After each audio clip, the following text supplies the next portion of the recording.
नमस्कार. नर्मदे हर माझी नर्मदा परिक्रमा .blogspot.com या संकेतस्थळाला वाहिलेल्या यूट्यूबच्या चॅनलवर आपल्या सगळ्यांचं स्वागत आहे. लेखांक 133. रावणपुत्र मेघनाथाची तपोभूमी आणि जलमग्न कोटेश्वर. धर्मीकोटवरून निघण्यापूर्वी आतून तीव्र प्रेरणा झाल्यामुळे गायवाल्या बाबांना मी आहाराची काही मूलतत्वे समजून सांगितली. पोटातली हवा निर्माण कशामुळे होते आणि कमी कशी होऊ शकते हे देखील सांगितलं. पोटात सळी खुपसून कधी हवा निघत नसते हे त्यांना देखील आता पटलं होतं. मुळात ओडिया शरीर असल्यामुळं भात प्रचंड खाण्याची त्यांना सवय होती. ओडिसा किंवा ओडिशा या प्रांतामध्ये भारतातील सर्वाधिक भात खाणारी माणसं पाहायला मिळतात. अगदी तमिळ लोकसुद्धा इतका भात खात नाहीत. त्यांना चरबी आणि स्नायू यांच्यामधले सहसंबंध कसे आहेत ते समजावून सांगितले. माझ्यासोबत असलेली एक तेलाची छोटी बाटली देखील मी त्यांना दिली. वरून तेल लावल्यामुळं जखमेमध्ये पाणी जाणार नव्हते.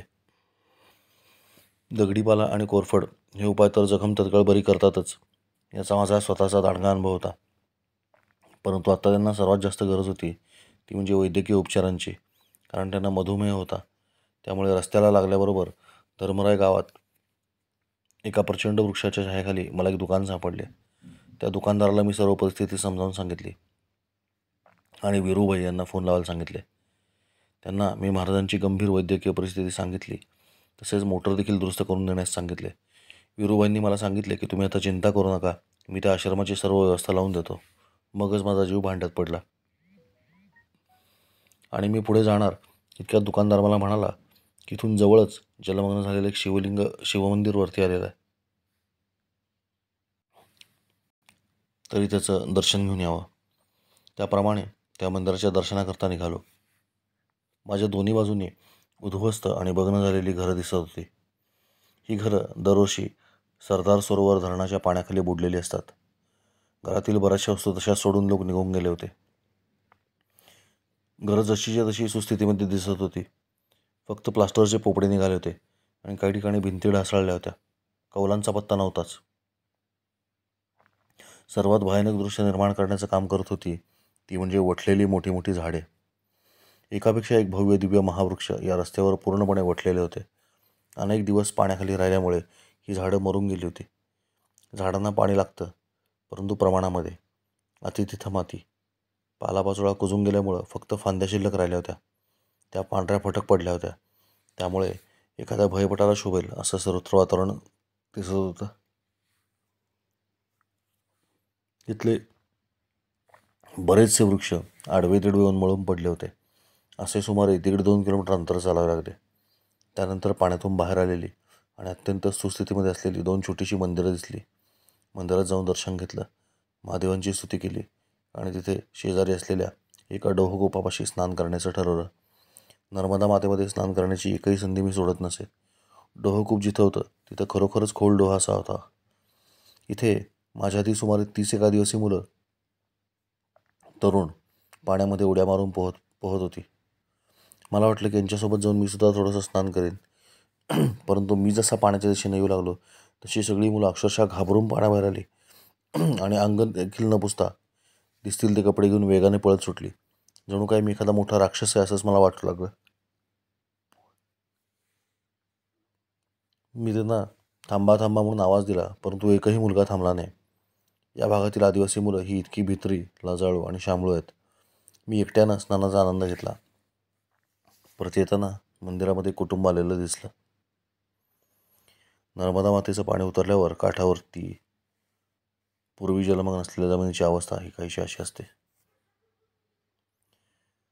हेच ते दरवर्षी जलमग्न होणारं, परंतु तरी देखील सुस्थितीमध्ये असणारं अप्रतिम असं शिवमंदिर. भारतीय मंदिर रचनाशास्त्र किती प्रगत आहे याचा अद्भुत पुरावा आहे.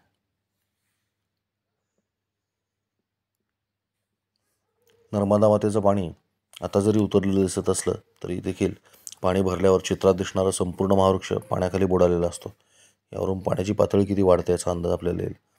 अशा वठलेल्या झाडांचा खच इथं पडला आहे. याचं लाकूड अजिबात दीर्घकाळ जळत नाही असं स्थानिकांनी मला सांगितलं, कारण यातलं कार्बनचं प्रमाण पाण्यात मिसळून कमी होऊन जातं.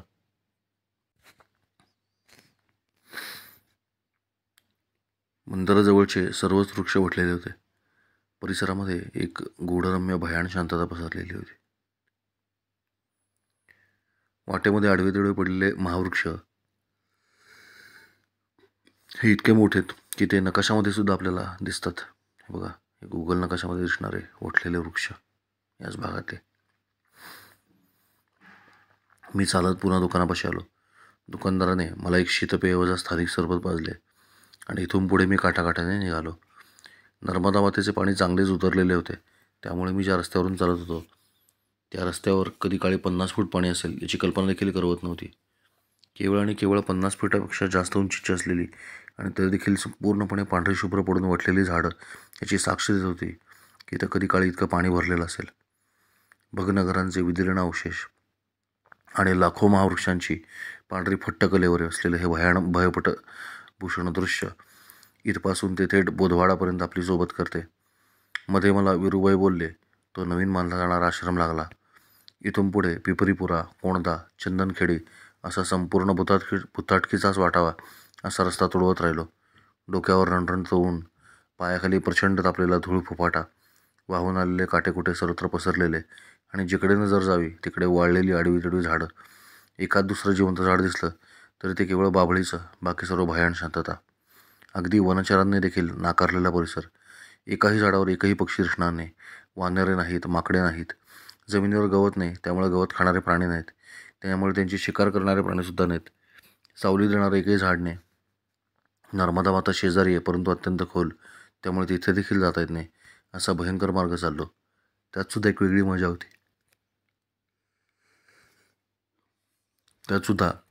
मजा होती.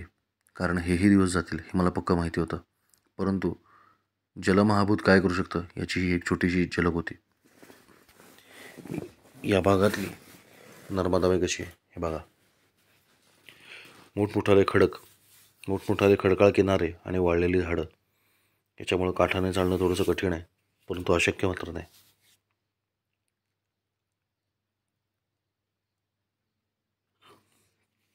बरंच अंतर चालल्यावर एक जलउपसा प्रकल्पापाशी येऊन पोहोचलो.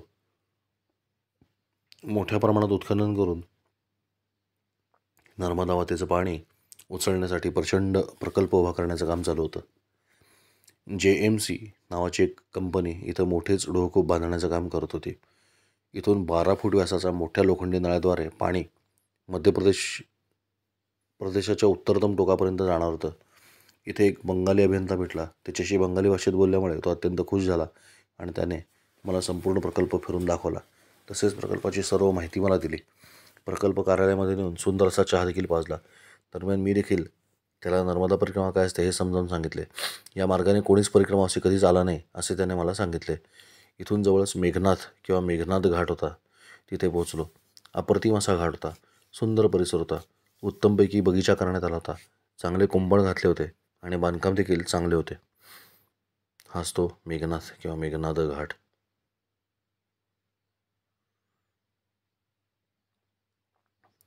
आपण बघू शकताय मेघनाथ घाट आणि त्याच्या शेजारचा जलोपसा प्रकल्प आपल्याला दिसतोय.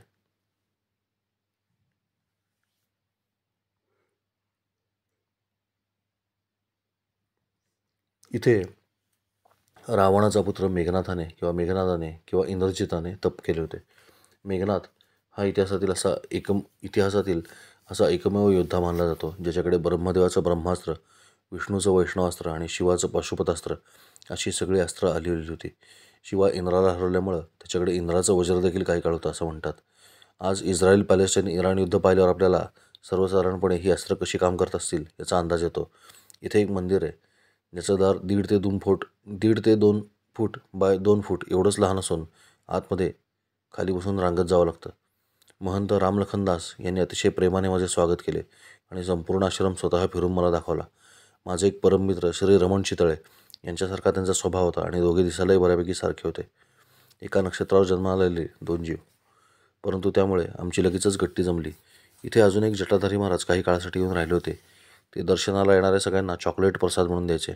दुरून पाहिल्यावर एखादा 20 वर्षाचा युवक बसला असं वाटायचं, परंतु प्रत्यक्षामध्ये ते 60चे किंवा त्याच्याही पुढच्या वयाचे होते. साधूंच्या वयाचा अंदाज येत नाही हेच खरे. कालच एका वृत्तपत्राने सियाराम बाबा यांचा फोटो छापून 188 वर्षाचे संत सापडले असे लिहिले होते. मी मात्र नर्मदा मातेच्या कृपेने प्रत्यक्ष सियाराम बाबांना भेटून त्यांचं वय विचारलं नसतं तर त्यांचं वय आज 2024मध्ये केवळ 91-92 आहे यावर माझा कधी विश्वास बसला नसता. त्यांनी स्वतः मला त्यांचं वय 89 वर्ष आहे असं सांगितलं होतं म्हणून बरं झालं. तात्पर्य, साधूच्या वयाचा अंदाज लावायला जाऊ नये. फार शंका असेल तर त्यांना थेट विचारून घ्यावं. या घाटावर एक परंपरा होती. परिसरातील अनेक गावातील गरीब श्रीमंत सर्व प्रकारच्या सामाजिक आणि आर्थिक स्तराचे लोक इथे 1.25 महिना राहण्यासाठी आहेत. साधारणपणे चैत्र वैशाख महिन्यामध्ये हे लोक जमायचे. पूर्वीच्या काळामध्ये शेतीच्या कामातून सवड मिळाल्यावर काही आध्यात्मिक साधना घडावी म्हणून ही परंपरा कोणीतरी चालू केली असेल. यामध्ये सिरवी समाजाचे लोक जास्त होते. सर्वच जण स्वतः स्वयंपाक करून खात पीत असत आणि दिवसभर नर्मदा मातेमध्ये स्नान आणि भजन इतकाच कार्यक्रम असायचा. एक प्रकारची आध्यात्मिक पिकनिकच म्हणा ना. संध्याकाळी त्यांची मुलं नातवंड त्यांना भेटायला येत. मी मुक्काम केला त्या सायंकाळी घाटावर मुलांची एकच झुंबड उडाली. सगळीकडे धावपळ, दंगा, आरडाओरडा सुरू झाला. खाली घाटावर स्नानासाठी मी गेलो. उत्तमपैकी बांधलेला घाट आहे आणि त्याच्या दोन्ही बाजूला मजबूत भिंती किंवा रुंद गठडे बांधलेले आहेत. इथे पाण्यामध्ये मोठे खडक असून अत्यंत खोल पाणी आहे. पाणी प्रचंड स्वच्छ होते, परंतु भयानक अशी खोली जाणवत होती. मगरी अर्थातच आहेतच, परंतु फार खोल पाण्यामध्ये मगरी शिकार करायला जात नाहीत, कारण त्यांना शिकारीवर झेप घेण्यासाठी जमिनीचा आधार घ्यावा लागतो. त्यामुळे तसा घाट सुरक्षित होता. परंतु वरती लोकांचा फारच गडबडगोंडा चालू असल्यामुळे मी काठावरती बसून राहिलो. नर्मदा मातेचं जल इतकं सुंदर होतं की 3-4 वेळा आंघोळ केली तरी मन भरेना. शेवटी अंधार पडू लागल्यावर वर गेलो.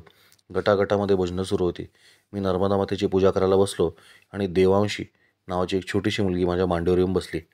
आजूबाजूच्या सर्व म्हाताराम कौतुकाने तिच्याकडे पाहत होत्या, कारण माझी नर्मदा मैया जशी होती अगदी तशीच ती देवांशी होती. इतकेच काय, तिचे कपडे आणि केस देखील माझ्या मैयासारखे होते. 3 वर्षाची पण नसेल, पण ती इतकी गोड होती की विचारू नका. ती मला येऊन जी चिकटली ती पुन्हा तिच्या आईकडे जाईच ना. आईला माझ्या मांडीवर बसून टाटा करू लागली. बऱ्याच वयोवृद्ध मातारामनी नर्मदा मैया म्हणून तिचं दर्शन घेतलं. माझी पूजा झाल्यावर मला एका गटामध्ये भजन ऐकायची इच्छा होती. प्रत्येक ठिकाणी देवांशी देखील माझ्यासोबत आली. काही गटामध्ये मी ढोलक देखील वाजवला. सर्व लोक एक परिक्रमा असे आला आहे म्हटल्यावर मान देतात. त्याचसोबत छोटी मैया असल्यामुळं लोकांना फारच आनंद वाटत होता. अखेरीस माझ्या मांडीवर घेऊन थापटून मी देवांशीला झोपवले आणि मग तिच्या आईकडे सुपूर्त केले. इथे जमलेल्या सांसारिकांच्या बाजारात माझे मन रमेना, म्हणून मी जटाधारी साधूंच्या दालनामध्ये गेलो. उघडीच शेड होती. बाबांच्या चरणाशी बसलो. त्यांनी मला खूप सुंदर पद्धतीनं नर्मदा रहस्य सांगितलं. बाबा मला सांगू लागले, तू कधी विचार केलायस का की नर्मदा माता इतकी श्रेष्ठ का, आणि फक्त नर्मदा मातेलाच इतका मान सन्मान का? या भारत देशामध्ये काही इतर नेता नाहीत का? इतके सारे साधू संत, तडी, तापसी, संन्यासी, वितरागी, बैरागी, योगी, महंत, अधिकारी, पुरुष हिच्याच मागे वेडे का? याचं एक भौतिक कारण तुला आधी सांगतो. तू अमरकंटकला गेला आहेस, बरोबर? तिथे माईकी बगियामध्ये तू काय पाहिलंस? तर नर्मदा मातेची करंगळी एवढी धार निर्माण होते आणि कुंडातून बाहेर पडताना मात्र 6 इंचाची धार आहे. आणि हे खरे होते. मी देखील हे स्वतः पाहिलं होतं. तू कधी असा विचार केलास का की तिथल्या तिथे 4-5 फुटामध्ये करंगळी एवढी धार इतकी मोठी कशी काय झाली? खरंच की, असा विचार तर मी कधी केलाच नव्हता. पुढे देखील प्रत्येक कुंडामध्ये तिचे पाणी कित्येक पटीने वाढत जाते. तिला येऊन मिळणाऱ्या नद्या इतक्याही मोठ्या नाहीत की ज्याच्यामुळे हिला इतके पाणी बारमाही राहावे. नर्मदा माता हे एक रहस्य आहे, किंवा हिचं पाणी कुठून येतं याचा तपास आजपर्यंत कोणाला लागलेला नाही. तसेच हिची खोली किती आहे याचा देखील अंदाज आजपर्यंत कोणाला बांधता आलेला नाही. हिचं पात्र कधीच कोरडं पडलेलं नाही. कुठे घोटाभर पाण्यात हिला ओलांडता येतं, तर कुठे हिच्यावरती पूल बांधण्यासाठी पाया टाकण्यापुरती देखील जमीन सापडत नाही. इतकी ती अद्भुत आहे. महाराज साश्रू नयनांनी सांगत होते आणि मी देखील एकाग्रतेने ऐकत होतो. साधू आणि सर्वसामान्य माणसामध्ये हा एक फार मोठा फरक आहे. साधू एकच गोष्ट कितीही लोकांना कितीही वेळा तितक्याच भावपूर्णतेनं किंबहुना अधिक भाव टाकून सांगू शकतात. सर्वसामान्य माणसांचं तसं नसतं. आपल्या सहनशीलतेला मर्यादा असतात. साधे घरी आपल्या मुलांना देखील समजावून सांगताना आपल्या नाकेनऊ येत असते. साधू महाराजांची आज्ञा घेतल्यावर त्या दारातून रांगत आत जाऊन तिथली आरती केली आणि आतमध्येच काही काळ बसलो. बाहेर इतका गलका असताना आतमध्ये मात्र त्या छोट्याशा दरवाजामुळं प्रचंड शांतता होती. रात्री इथे सांसारिकांच्या गोंधळात झोपायचं नाही असं मी ठरवलं आणि नर्मदा मातेच्या काठावर गेलो. खाली उतरणाऱ्या ज्या पायऱ्या आहेत तिथेच एका कट्ट्यावर मी झोपलो. तशीही त्या दिवशी त्या परिसरातली वीज गेली होती. मैया समोरच होती. घनघोर रात्र झालेली असल्यामुळं तिथं दुसरं कोणी येण्याची शक्यताच नव्हती. नर्मदा मातेचं पाणी सुंदर चमकत होतं. तिचा स्पर्श लाभलेला थंडगार वारा शरीराला अत्यंत सुखद भासत होता. अचानक त्या नीरव शांततेमध्ये काहीतरी हालचाल जाणवली. कोल्ह्याची एक जोडी हुंगत हुंगत माझ्याजवळ आली. आधी त्यांनी तिथे काय नवीन ठेवले आहे याचे आश्चर्य आणि कुतूहल असं त्यांना होतं. त्यामुळे त्यांनी माझा वास घ्यायला सुरुवात केली. कोल्हा हा प्राणी तसा मनुष्य प्राण्यासाठी सुरक्षित आहे हे लक्षात ठेवावं. एवढ्या जवळून कोल्हा पाण्याची माझी पहिलीच वेळ होती. मी थोडीशी हालचाल केल्याबरोबर दोघेही वेगाने जंगलामध्ये पसार झाले. पहाटे जाग आली. हाच तो मेघनाथ घाट आणि ह्याच्या बाजूला मी इथं झोपलो होतो या मंदिराच्या जवळ. हीच ती जागा आहे लाल खुणेने दाखवलेली जिथे मी झोपलो होतो.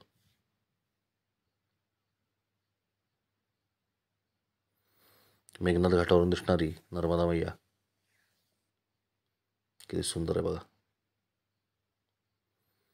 नर्मदा मातेचं घननीळ धीर गंभीर शांत जल.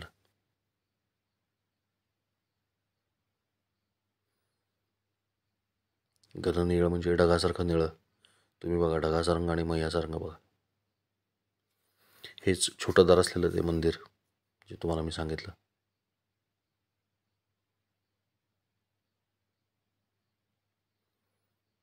अतिशय सुंदर असा नर्मदा मातेचा किनारा या आश्रमाला लाभलाय.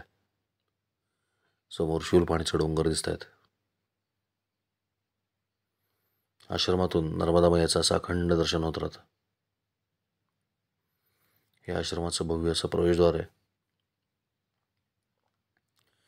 मंदिराच्या पलीकडं खुर्ची लावून एक मनुष्य बसलाय ना, त्याच ठिकाणी मी आसन लावलं होतं. बाकी संपूर्ण परिसरात शेकडो लोक मुक्कामाला होते. इथं सगळीकडं भरपूर लोक होते.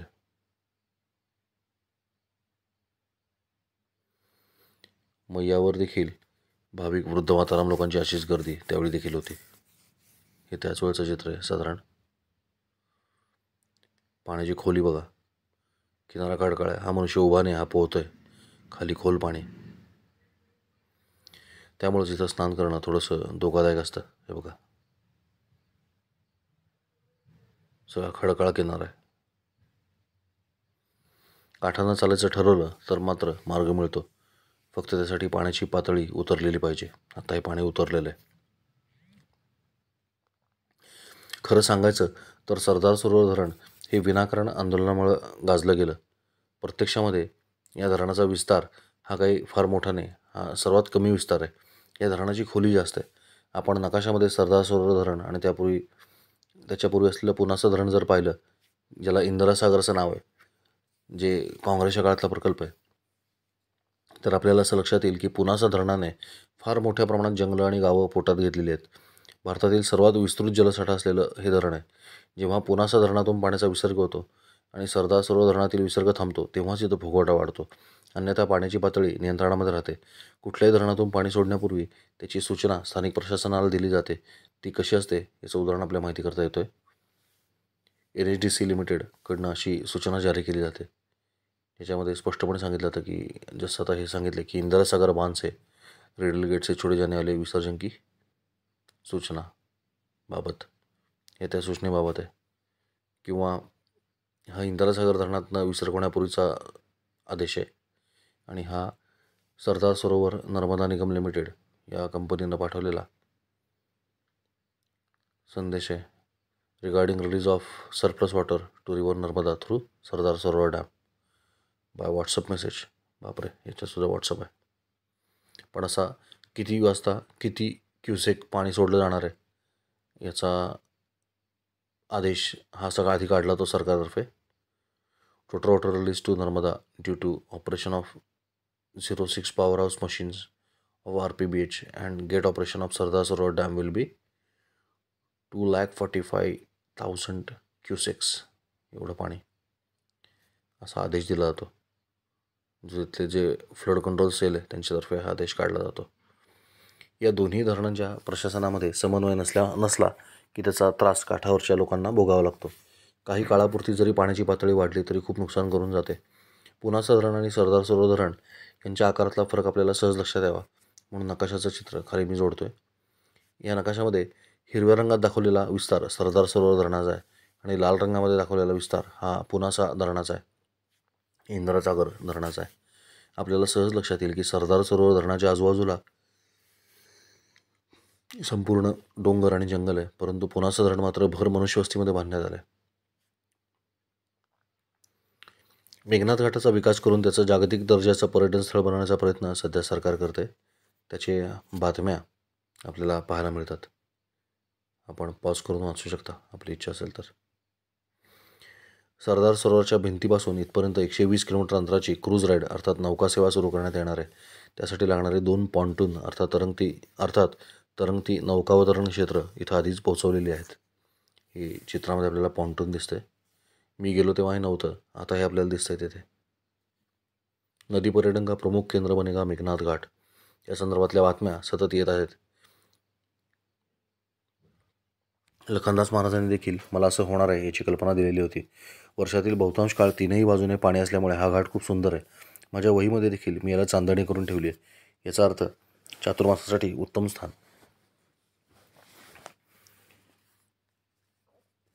क्रूज चलाने स्टैच्यू ऑफ यूनिटी से चंदनखेड़ी कुक्षी तक 120 किलोमीटर तक का रूट चिन्हित किया. या चित्रामध्ये आपल्याला मेघनाथ घाट दिसतोय बघा. पर्यटकांच्या रेट्यामुळं इथलं पावित्र्य बाधित होऊ नये एवढीच काळजी सरकारनं घ्यावी असं सांगावंसं वाटतं. हे लखनदासजी महाराज आहेत आणि मागे त्यांचे गुरु बालमुकुंददासजी महाराज.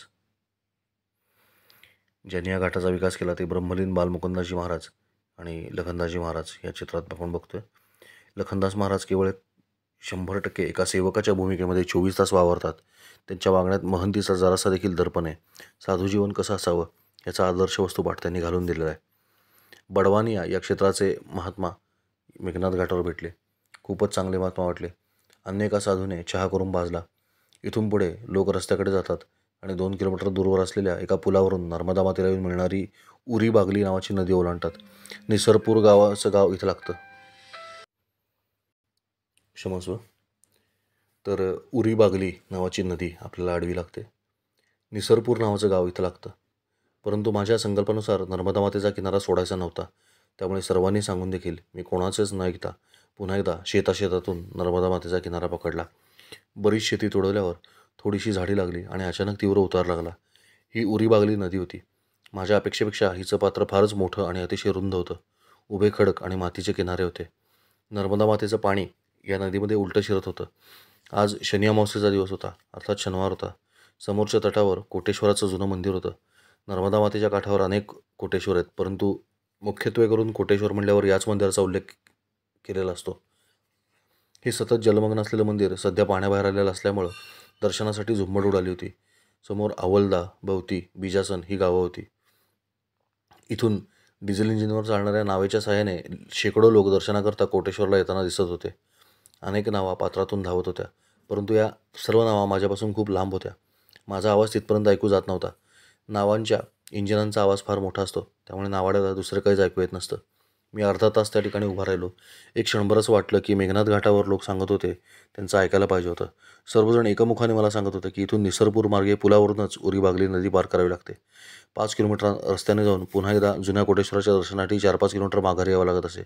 इथे मात्र 2च किलोमीटरमध्ये मी नदीपर्यंत आलो होतो आणि एवढी नदी पार केली की लगेच कोटेश्वराचं दर्शन होणार होतं. अर्धा तास कोणीच न आल्यामुळं माझा संयम थोडासा ढळू लागला. एक मन सांगत होतं की परत फिर आणि दुसरं मन सांगत होतं की आपण काही झालं तरी नर्मदा मातेचा किनारा सोडायचा नाही. अर्धा तास कडक उन्हामध्ये तिथे उभा राहिल्यावर मी मनोमन असा संकल्प केला की कितीही वेळ लागला तरी मी इथेच उभा राहीन आणि नावेनेच पलीकडे जाईन. तिथे फक्त मला उभं राहता येईल एवढी जागा मी तयार केली होती. बसण्यासाठी देखील जागा नव्हती, इतका तो तीव्र उतार होता. त्या एकाच जागी उभा राहून मी नर्मदा मातेकडे पाहत होतो. बघता बघता अजून अर्धा तास गेला. खरं पाहायला गेलं तर हा हट्ट किंवा दुराग्रहच म्हटला पाहिजे, पण मी तो केला. तिच्या जीवावर केला. मी नर्मदा मातेला म्हणालो, मैया, जर तू अशी वागलीस तर इथून पुढं कुणीच तुझ्या काठाने परिक्रमा करणार नाही.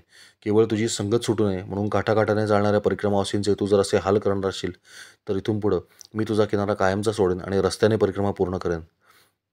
एक प्रकारे ही धमकीच मी नर्मदा मातेला देत होतो. काय योग्यता माझी, पण हिंमत पहा कशी आली होती. पुन्हा 5 मिनटं गेली आणि कोणीही आलं नाही. मी तिथून उलटा फिरलो आणि वर चढायला सुरुवात केली. साश्रू नयनांनी नर्मदा मातेला म्हणालो, आता पुन्हा तुझा किनारा पकडतो का बघ. इतक्यात उरी बागली नदीच्या पलीकडच्या काठावरून जोरात आवाज आला, नर्मदे हर बाबाजी, रुक जाओ, आपके लिए नाव मंगाया है. मी चटकन मागे वळून पाहिलं तर समोरच्या काठावर कोणीही दिसत नव्हतं. मी पुन्हा नीट पाहिलं, परंतु कोणीच नव्हतं. इतक्यात डावीकडे लांबवर उरीबागली नदीला एक ओढा येऊन मिळतो. तिथून एक नाव माझ्या दिशेने येत आहे असं मला दिसलं.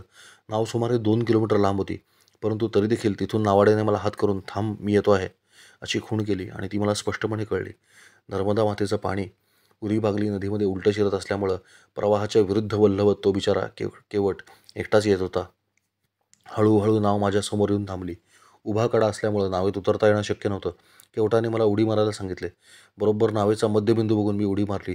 छोटीशी नाव होती, त्यामुळे माझी उडी चुकली असती तर अक्षरशः ती नाव पाण्यात पलटी झाली असती. मी नावेमध्ये बसल्याबरोबर केवटाला नमस्कार केला आणि म्हणालो, देवासारखे धावून आलात. केवट हसू लागला. मी त्याला म्हणालो, पण तुम्ही आलात कसे काय? केवट मला म्हणाला, इथे समोरच्या तटावर 2 मछुआरे म्हणजे कोळी बराच वेळ मासे धरत बसलेले होते. त्यांनी मला सांगितलं की तिथे एक बाबाजी बराच वेळ उभा आहे, म्हणून मी आलो. केवटाकडून एक वल्ह मी घेतलं. दोघांनी नाव वलवत वलवत पलीकडच्या तटाकडे न्यायला सुरुवात केली.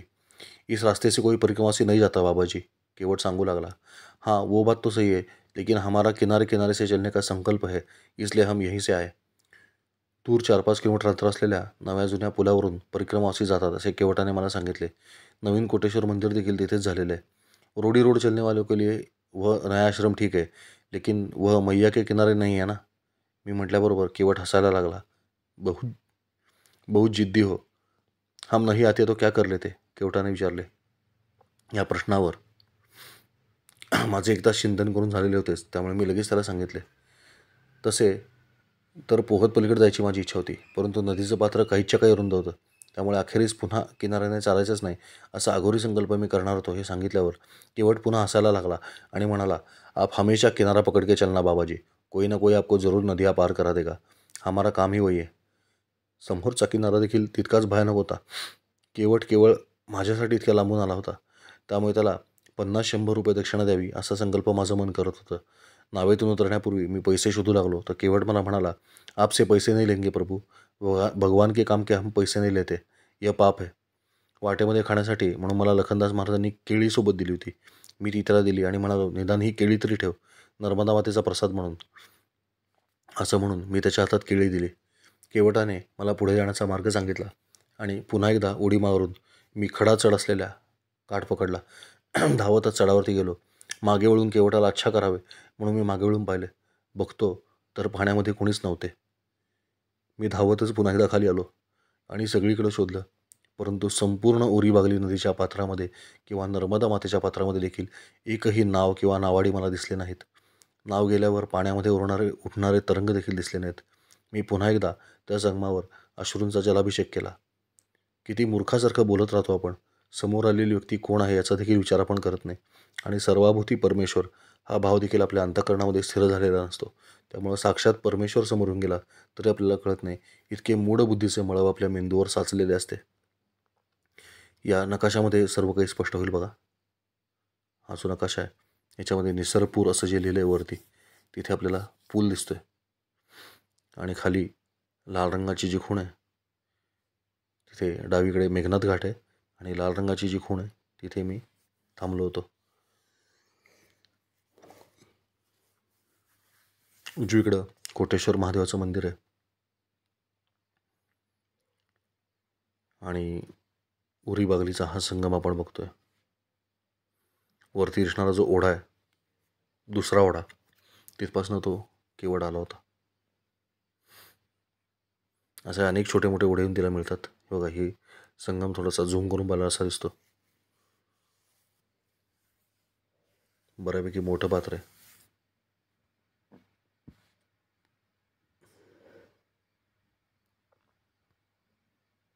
बघा, कोटेश्वरकडे लोकांना घेऊन जाणारे एक नाव आपल्याला नर्मदा मातेच्या पात्रात दिसेल. या नावेवरून आपल्याला अंदाज येईल की किती मोठं पात्र आहे. या मोठ्या नावेमध्ये साधारण 50 ते 100 माणसं मावतात. त्याच्यानं तुम्ही अंदाज घ्या. थोडं अंतर झाल्याबरोबर कोटेश्वराचं जुनं मंदिर समोर आलं. इथे अक्षरशः जत्रा भरली होती, इतकी गर्दी होती. शनी अमावस्येमुळं लोकांनी दर्शनासाठी झुंबड उडवलेली होती. इथं अनेक मंदिरं आहेत. सर्वच्या सर्व मंदिरं जलमग्न झालेली आहेत, परंतु सर्वच्या सर्व मंदिरं सुस्थितीत आहेत. पाणी उतरल्यामुळं मंदिरं पुन्हा एकदा दर्शनासाठी खुली झाली होती. कार्तिकी पौर्णिमेच्या आसपास ओंकारेश्वरपासून परिक्रमा उचलणाऱ्या परिक्रमावासींना हे मंदिर कधीच पाहायला मिळत नाही, कारण ते ज्या काळामध्ये इथून जातात तेव्हा इथले प्रचंड प्रमाणात पाणी भरलेलं असतं.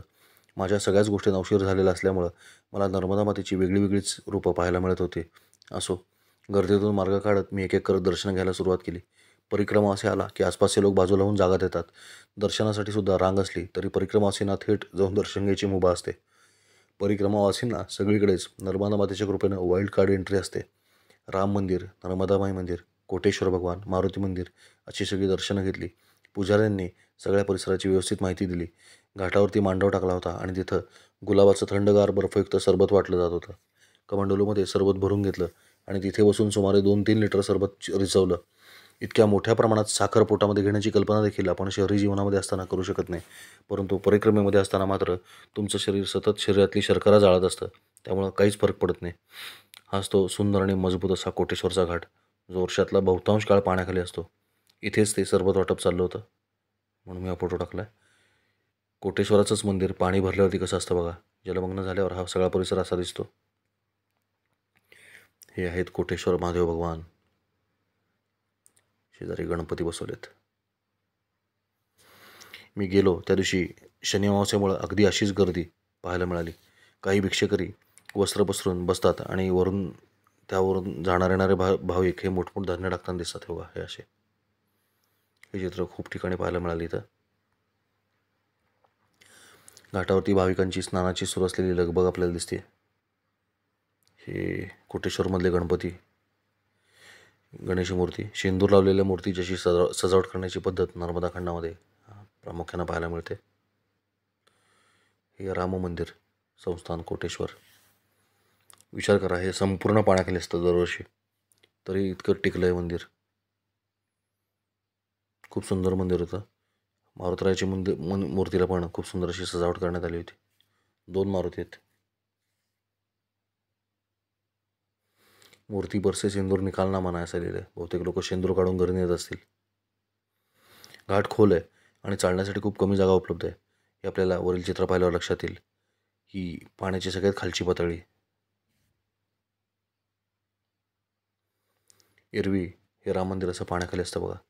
सर्वात वरची पातळी आली की एकही मंदिर दिसत नाही आणि मध्यम पातळीमध्ये या शर्यतीनं पाणी साठलेलं असतं. ही मध्यम पातळी, क्षमा करा. या रामरायाच्या मूर्ती फार सुंदर आहेत बघा. अप्रतिम मूर्ती आहेत रामाच्या. गोंदवले इथल्या थोरल्या राम मंदिराच्या आठवणी अशा रामाच्या मूर्ती आहेत. पुरामुळे या मूर्तींवर कसलाही प्रभाव पडलेला नाही. या मूर्ती इथनं हलत नाहीत, इथंच असतात. नर्मदा मातेचं सुंदर असं मंदिर इथे. पाण्यातून बाहेर आल्यावर या सगळ्या मंदिरांची आणि घाटाची आणि मूर्तींची रंगरंगोटी केली जाते दरवर्षी.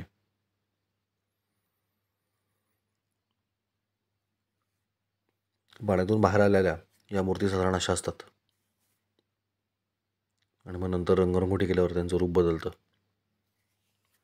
जलमग्न मंदिरांचं दर्शन घ्यायला सुद्धा लोक नावेतनं इथे येत असतात. हा सुंदर असा परिसर आपल्याला दिसतोय. मंदिराचा घाट इतका मोठा असून देखील तो दरवर्षी पुन्हा एकदा पाण्याखाली जाणार आहे हे माहिती असून देखील घाटावर सेवा देणारी सेवा समिती दरवर्षी उत्तम प्रकारची रंगरंगोटी इथं करते. त्याच्यामुळेच या घाटाचं आयुष्य वाढले नक्कीच.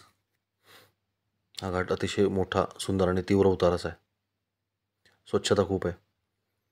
हे प्राचीन कोटेश्वर महादेवांचं मंदिर 1808 साली बांधले असं त्याच्यावर खूण आहे. कोटेश्वराचं मंदिर अतिशय सुंदर मजबूत बांधकाम असणार आहे. याचा एकही दगड इतक्या वर्षामध्ये पाण्याखाली राहून सुद्धा हललेला नाही, याची आपण नोंद घेतली पाहिजे. याही मंदिरांना उत्तम अशी रंगरंगोटी दरवर्षी केली जाते. आजूबाजूला साचलेला गाळ आपण बघू शकतो.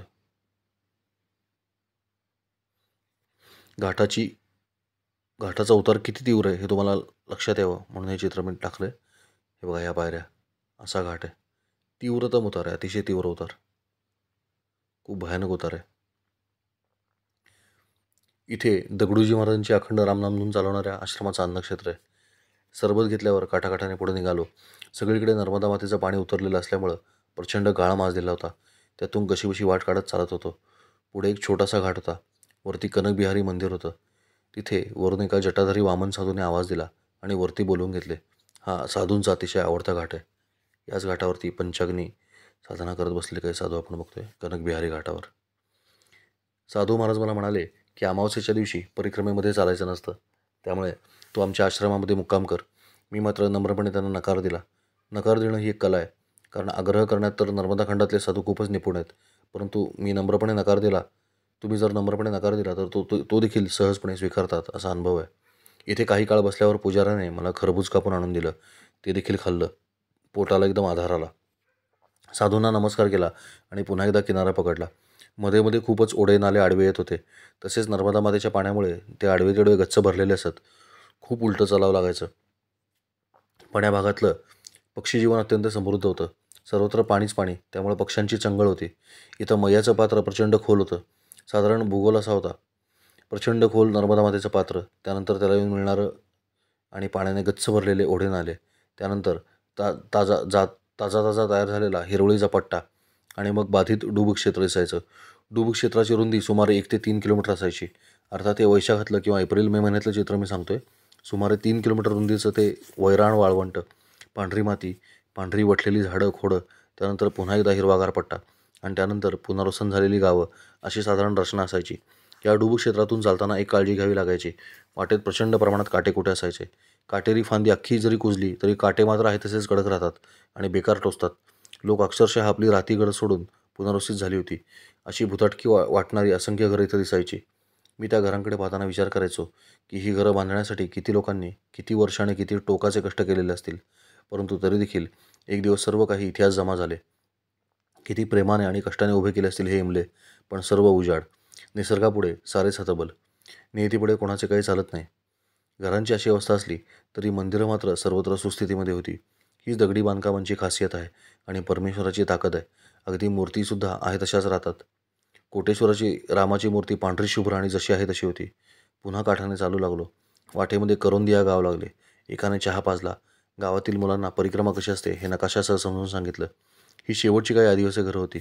आधुनिकतेचा स्पर्श झाल्यामुळं आजकाल या भागातले आदिवासी सोबत धनुष्यबाण ठेवत नाहीत. चक्क आदिवासी मुलांना देखील माझ्याकडे असलेला बाण पाहून हे काय असे विचारताना पाहून मला दुःख झालं. समाधानाची गोष्ट इतकीच की आता काठाने चालण्याचा रस्ता मला मिळाला होता. मी अतिशय खुश होतो. परंतु मला अजिबात माहिती नव्हतं की नर्मदा माईने माझ्यासाठी पुढे काय वाढवून ठेवले. त्या दिवशी असे काहीतरी घडले की परिक्रमेत पहिल्यांदाच माझी वस्त्र माझ्याच रक्ताने माखली. नर्मदे हर, नर्मदे हर, नर्मदे हर.